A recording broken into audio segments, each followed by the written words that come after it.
योग जीवन को सार्थक बनाने वाले साधनाओं में उत्तम साधन है।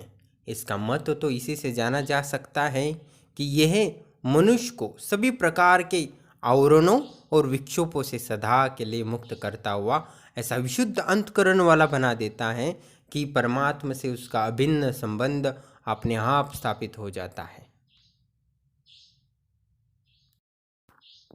हमने देखा है बहुत सारे संसार में जो बहुत बड़ी बड़ी सिद्धियां प्राप्त की हैं, जैसे त्रिकालदर्शी बने हैं या वो चमत्कार दिखाते हैं, मन की बातें जानते हैं, पर वो अपने मन के अंतकरण को कभी शुद्ध करते हुए नहीं पाया है। वो भले ही संसार के सामने अपने आप को सिद्ध महात्मा घोषित कर दे या मैं एकदम पवित्र आत्मा हूँ, मैं शुद्ध हूँ, मेरा तन मन धन सब शुद्ध है, ऐसा दिखावा भले ही करते हो, पर अंतकरण में जब देखा है कि उनके मन में वही अतृप्ति है, वही अशुद्धा है, वही वासना है, वही लोभ है, वही क्रोध है, वही दूसरों के प्रति जलन होता है। ऐसा होता है कि उनकी अंतकरण शुद्ध नहीं होता है। भले वो बहुत सारे मंत्रों का जप किया है, अनुष्ठान किए हैं, गुरु की कृपा से उनको सिद्धियाँ मिली हों, पर उनके प्रति दूसरों को देखने का नज़रिया बिल्कुल भी शुद्ध नहीं होता है। उनको भी काम क्रोध लोभ मत्सर होता है, दूसरों के शब्दों से प्रभावित होते हैं और अपने शब्दों से दूसरों को प्रभावित करने की सोचते रहते हैं। तो उनके मंत्रकरण में जो शांति होती है, जो परमात्मा का आनंद होता है, जो सत्य चित्त आनंद स्वरूप जो परमात्मा है, उसका जो आनंद है वो कोई भी ले नहीं पाता है।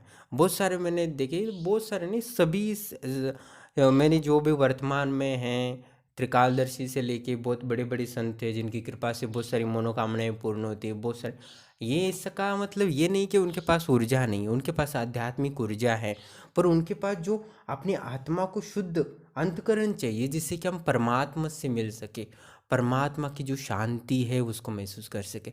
ऐसा कोई ही भी मुझे अभी तक मिला नहीं है जो वर्तमान में ऐसा साधु संत हो।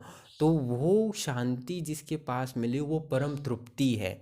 उसको जब वो वासना से भी परे चला जाता है तब वो शांति महसूस होती है, वो सत्यचित आनंद महसूस होता है।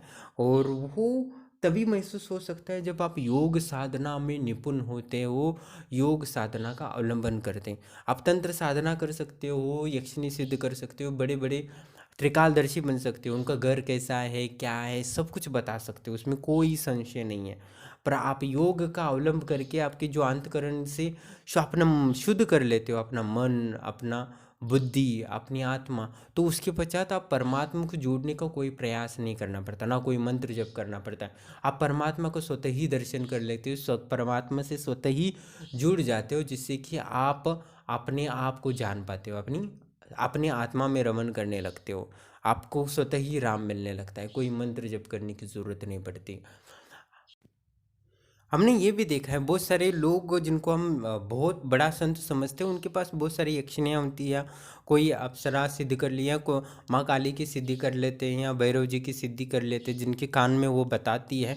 पर उनकी जो बुद्धि होती है, बुद्धि वो सामान्य व्यक्ति की तरह ही होती है, वही काम क्रोध लोभ में फंसी हुई होती है। वो भी चाहते हैं कि एक स्त्री मिले, वो चाहते हैं धन मिले, मुझे सम्मान मिले, और छोटी छोटी चीज़ों पे गुस्सा करने लगते हैं। उनके पास भले ही वो कान में बड़ी शक्ति बोलती हो और उसके पश्चात कुछ सालों बाद वो बनी रहती है सिद्धि, और फिर वो सिद्धि चली जाती है, उनका मंत्र बल या तंत्र बल होता है वो ख़त्म होने के बाद।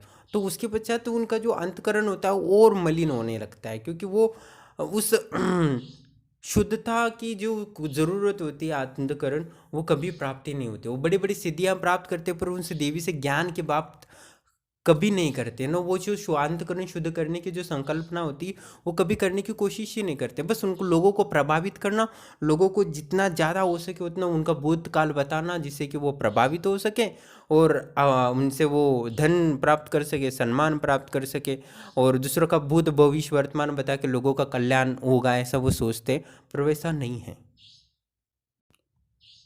संसार का कोई भी जीव हो, वह देवता हो या पशु हो या मनुष्य हो, उसका कल्याण तभी हो सकता है जब उसका अंतकरण शुद्ध हो सकता है, क्योंकि शुद्ध अंतकरण में ही परमात्मा हृदय में प्रकट हो सकता है, और हृदय में जब परमात्मा प्रकट होता है तभी वो वास्तविक ज्ञान को प्राप्त होता है, आत्मानंद को प्राप्त होता है। और आत्मानंद का रास्ता अशुद्ध अंतकरण प्राप्ति के पश्चात ही हो सकता है, और शुद्ध अंतकरण सिर्फ योग साधना से ही होता है। और इस संसार में और कोई मार्ग नहीं है शुद्ध अंतकरण का।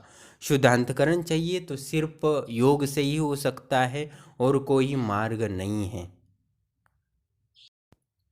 आप जानते हैं कि व्यक्ति जितना ऊंचाई पर पहुंचता है उतना ही वो नीचे गिरने की संभावनाएं बढ़ जाती हैं, उतना ही नुकसान होने की संभावनाएं बढ़ जाती हैं।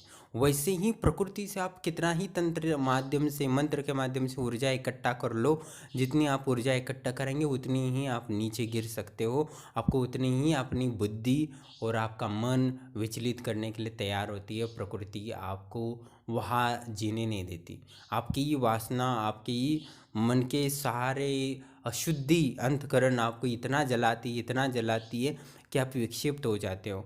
और बहुत बड़े बड़े तांत्रिक देखे होंगे जो शक्तियों से बात करते हैं, शक्तियों से मिलते हैं, तो अंतिम तो लोग वो पागल हो जाते हैं। इसलिए योग साधना के बिना जो भी कुछ आध्यात्मिक ऊर्जा प्राप्ति करने की या बड़ा तांत्रिक बनने की सोचता है, वो वैसे मूर्खता ही है, बेवकूफ़ वाले कहारे हैं, और कुछ नहीं मान सकता।